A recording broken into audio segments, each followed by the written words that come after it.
Sayap militan Palestina mengklaim meluncurkan 2 roket dari jalur Gaza ke Israel pada Minggu 7 September. Sirine peringatan meraung-raung di pemukiman yang dipadati sekira 50.000 jiwa. Serangan itu sebagai balas dendam atas perbuatan Israel terhadap rakyat Palestina. Brigadir Al-Quds mengaku bertanggung jawab atas serangan tersebut.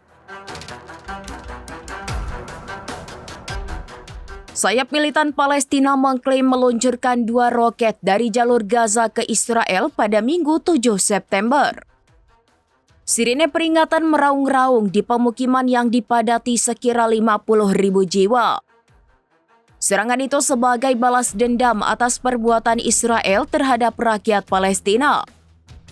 Brigadir Al-Quds mengaku bertanggung jawab atas serangan tersebut. 2 roket itu sengaja menargetkan pemukiman Israel di wilayah Netivot.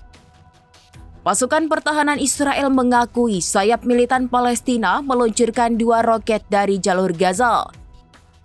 Namun IDF mengklaim salah satu roket berhasil dicegat, sementara roket lainnya jatuh di area terbuka.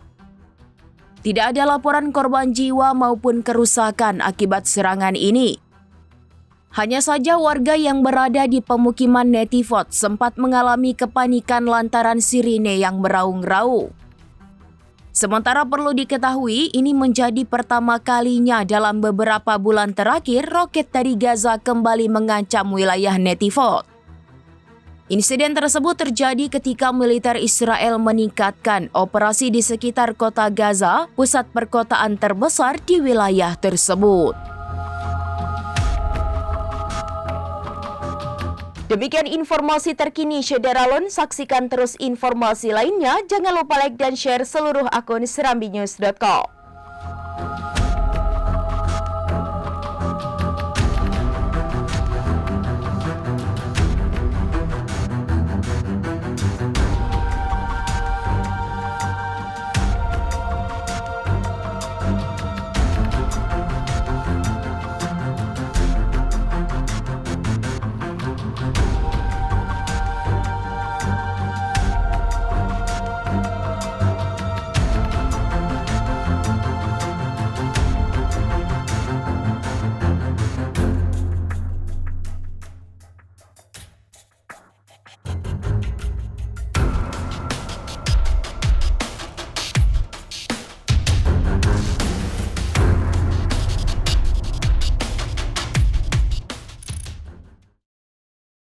Download Tribun X sekarang, menghadirkan lokal menjadi Indonesia.